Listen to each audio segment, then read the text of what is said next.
আমরা সবাই মাঝে মধ্যে শুনে থাকি মহাসাগরের জলে জমে থাকা বরফের আঘাতে জাহাজ ডুবে যায়, যেমন একসময় টাইটানিক ডুবে গিয়েছিল। সেই রকমই 1985 সালে একটি জাহাজ 70 জন ক্রু মেম্বার নিয়ে আটলান্টিক মহাসাগরের উপর দিয়ে যাবার সময় জলে অত্যাধিক বরফের মধ্যে আটকে যায়। তারপর জাহাজের ক্যাপ্টেন বহু চেষ্টা করার পরেও কোনোভাবেই জাহাজটাকে নিয়ে সামনে বা পেছনে যেতে পারছিল না। আর চারপাশে অত্যাধিক ঠান্ডার কারণে আস্তে আস্তে তাদের জাহাজের ওপরে এবং চারিপাশে বরফ জমে যায়। আর সেই জন্য তারা আটলান্টিকের মাঝেই বহু চেষ্টার পরেও আটকে পড়ে এবং তাদের কাছে জাহাজে থাকা খাবারও শেষ হয়ে যাচ্ছিল। তারা কন্ট্রোল রুমে বহুবার সাহায্য চাওয়ার পরেও কোনো রকম সাহায্য পাচ্ছিল না। শেষ পর্যন্ত তারা কি পেরেছিল আটলান্টিকের মাঝে বরফের হাত থেকে বেঁচে ফিরতে? এই রকমই হাড়হিম করা রাশিয়ার একটি সত্যি ঘটনা অবলম্বনে 2016 সালে তৈরি হওয়ার মুভির গল্প নিয়ে আজ আমি হাজির হয়েছি। মুভিটির নাম দ্য আইস ব্রেকার।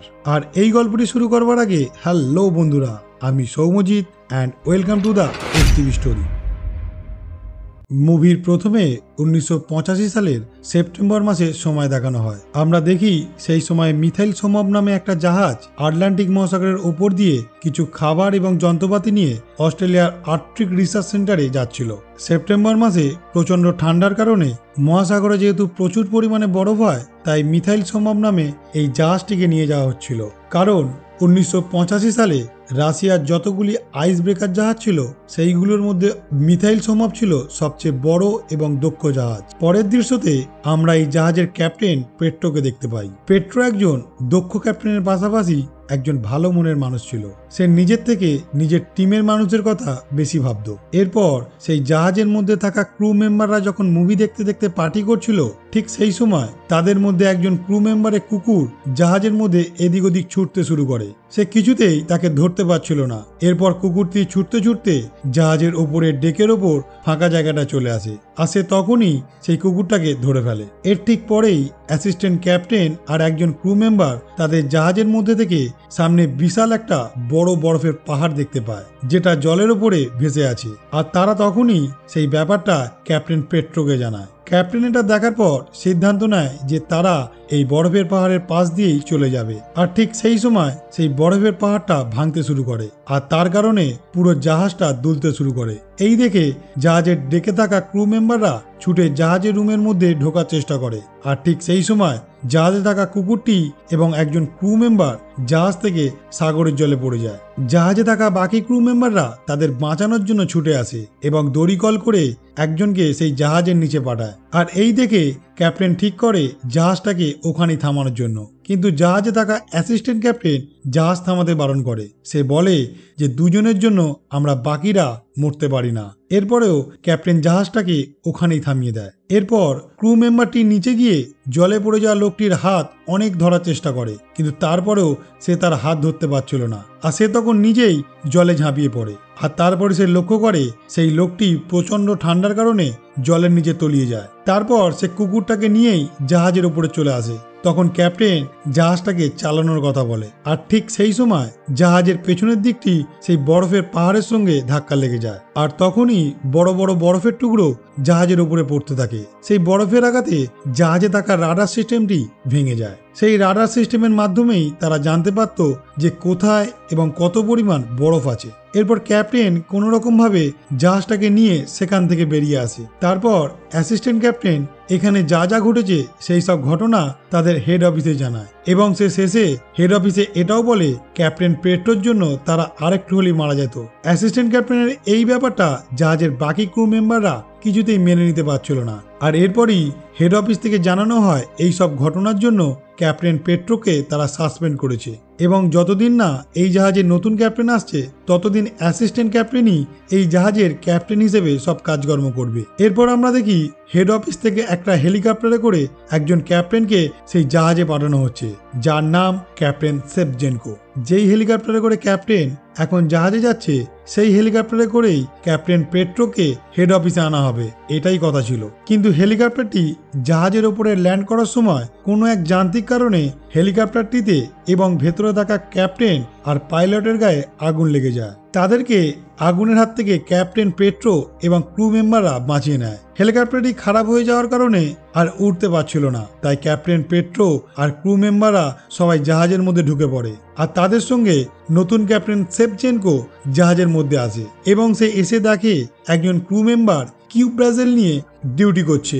এই দেখে সে কিউব ব্রাজেলটিকে জাহাজ থেকে দূরে বরফের উপর ছুঁড়ে ফেলে দেয়। তারপর আমরা দেখি অত্যাধিক ঠান্ডার কারণে জাহাজের চারিপাশে বরফ জমে গেছে, আর সেই কারণে জাহাজটা সামনে বা পেছনে কোনো দিকে নড়াচড়া করতে পারছে না। এর পরের দৃশ্যতে আমরা পেট্রো স্ত্রীকে দেখতে পাই। সে একজন জার্নালিস্ট ছিল। সে কিছু মাস ধরে ভাবছে পেট্রোকে ডিভোর্স দেবার কথা, কিন্তু সে হঠাৎই যখন পেট্রোর এই বিপদের কথা জানতে পারে, সে তখনই থেকেই নানান জায়গায় তাকে বাঁচানোর জন্য ছোটাছুটি করছে। এরপর আমরা দেখি জাহাজের এক্স ক্যাপ্টেন পেট্রো এবং বাকি ক্রু মেম্বাররা মিলে এখান থেকে কিভাবে বেঁচে ফেরা যায় সেই প্ল্যান করছে একটা মিটিংয়ের মাধ্যমে। সেই মিটিংয়ে একজন ক্রু মেম্বার পেট্রোকে বলে তাদের কাছে যে তেল আছে সেই তেল দিয়ে যদি সামনে বরফের উপর একটা বিস্ফোরণ করা হয় তাহলে বরফ গলে যাবে আর তারা তারপর এখান থেকে খুব সহজেই যেতে পারবে। এই কথা শুনে পেট্রো তাকে না বলতে যাবে, ঠিক সেই সময় জাহাজের নতুন ক্যাপ্টেন সেভচেনকো চলে আসে এবং সে তাদের সাথে প্রচন্ড রকম খারাপ ব্যবহার করে এবং বলে এই মুহূর্তে তেল একটুও নষ্ট করা যাবে না, কারণ এরপরে এই তেল তাদের অনেক কাজে আসবে। আর এরপর সেভচেনকো সকল ক্রু মেম্বারদের জানায় এখন থেকে তাদের বিদ্যুৎ কম ব্যবহার করতে হবে। এরপর সে সবার ঘরে লাইটগুলি বন্ধ করে দেয়। এইসব করতে করতেই তাদের প্রায় জাহাজে 60-70 দিন কেটে যায়। উল্টো দিকে আমরা দেখি ক্রু মেম্বারদের হেডকোয়ার্টারে একজন মেয়েকে, যে সেখানে গিয়ে তার স্বামীর ব্যাপারে জিজ্ঞাসা করছে। সে সেখানে অফিসারদের বলে তার স্বামীর সাথে সে 2 মাস হলো যোগাযোগ করতে পারেনি, সে কেমন আছে বা কিভাবে আছে সে যদি তাকে জানায়, কিন্তু অফিসারটা বলে এই মুহূর্তে বলা সম্ভব নয়। এই শুনে মেয়েটি যখন অফিসে ঢোকার চেষ্টা করছিল তখনই সে মাথা ঘুরে ওখানে পড়ে যায়, আর সেখানে থাকা বাকিরা তাকে অ্যাম্বুলেন্সে করে হসপিটালে নিয়ে যায়। আর সেখানেই আমরা জানতে পারি মেয়েটি ক্যাপ্টেন সেভচেনকোর স্ত্রী।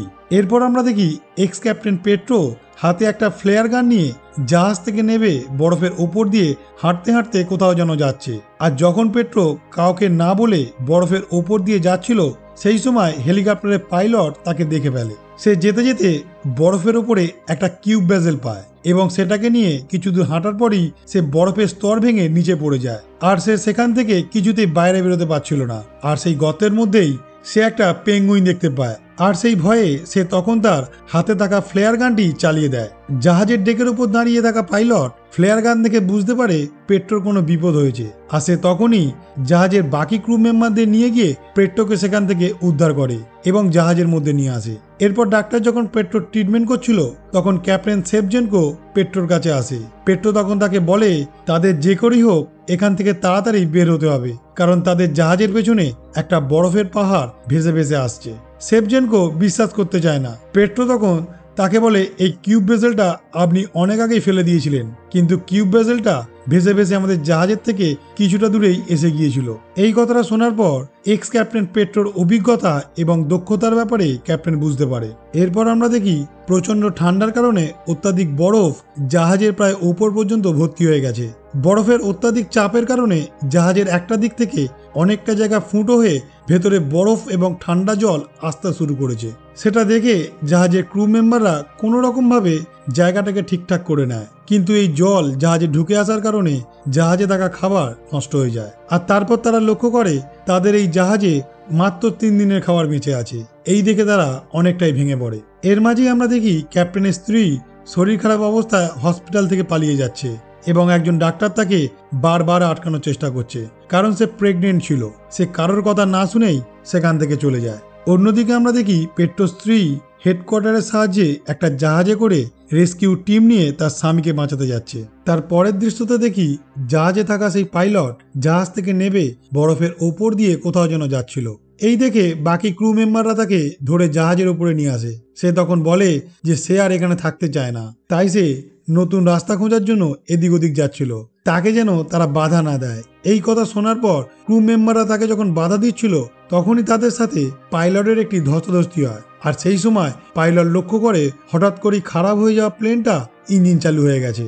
এই দেখে তারা সবাই আনন্দে মেতে ওঠে। আর ঠিক এরপরেই আমরা দেখি জাহাজের কিছু ক্রু মেম্বারদের কাছে অ্যাসিস্ট্যান্ট ক্যাপ্টেন আসে এবং সে তাদের কাছে এসে ক্যাপ্টেন সেভজেনকোর নামে অনেক ভুলভাল কথা বলে, তাদের সবাইকে তার বিরুদ্ধে খেপিয়ে তোলে। সে তাদেরকে বলে সেই দিন যদি আমরা ক্যাপ্টেনের কথা না শুনে জাহাজের তেল দিয়ে বরফের উপরে বিস্ফোরণ করে ফেলতাম, তাহলে হয়তো আমাদের এইভাবে আজ না খেতে পেয়ে মরতে হতো না। এরপরই তারা সবাই মিলে ক্যাপ্টেন সেভজেনকোকে একটা রুমে বন্দি করে রাখে আর ক্যাপ্টেনকে লক্ষ্য করার জন্য পাইলটকে তার কাছে রেখে যায়। এরপরই পেট্রো যখন সেভজেনকোর রুমে আসে তখন ক্যাপ্টেন সেভজেনকো পেট্রোর উপর অনেক রেগে যায় এবং তাকে বলে, তুমি আমার নামে সবাইকে ভুলভাল কথা বলে এইভাবে খেপিয়ে তুলে ঠিক করনি। তখন সেখানে থাকা পাইলট ক্যাপ্টেনকে জানায় যে পেট্রো এই কাজটা করেনি, তারা সবাই মিলে সিদ্ধান্ত নিয়েছে জাহাজের তেল দিয়ে আজ বরফের উপরে বিস্ফোরণ করবে, আর তাই আপনাকে এই ঘরের মধ্যে বন্দি করে রাখা হয়েছে। এই শুনে পেট্রো এবং ক্যাপ্টেন ঠিক করে যে করেই হোক বাকি ক্রু মেম্বারদের এই কাজটা করতে বাধা দিতে হবে। যখন ক্রু মেম্বাররা বরফের ওপর বিস্ফোরণ করতে যাবে ঠিক সেই সময় দূর থেকে জাহাজে থাকা ডাক্তারও সেই ব্যাপারটা দেখে এবং তাদেরকে বাধা দিতে যায়। আর ঠিক সেই সময় বিস্ফোরণ হয়। সেই বিস্ফোরণে বরফ না গড়লেও ডাক্তার সেই বিস্ফোরণে মারা যায়। এই দেখে জাহাজের সবাই দুঃখে ভেঙে পড়ে এবং ক্যাপ্টেন সবাইকে বলে যে ডাক্তারের বডিটা তারা সবাই মিলে এই আটলান্টিকের মাঝেই ফেলে দেবে। বাকিরা এই সিদ্ধান্তের কারণ জানতে চায়। ক্যাপ্টেন তখন তাদের জানায় ডাক্তার তার বন্ধু ছিল আর সেই তাকে একদিন বলেছিল সে যদি কোনোদিন জাহাজে মারা যায় তাহলে তাকে যেন এই সাগরের মাঝেই তারা ফেলে দেয়, আর তার কথা রাখতেই তাই সেই সিদ্ধান্ত নিয়েছে।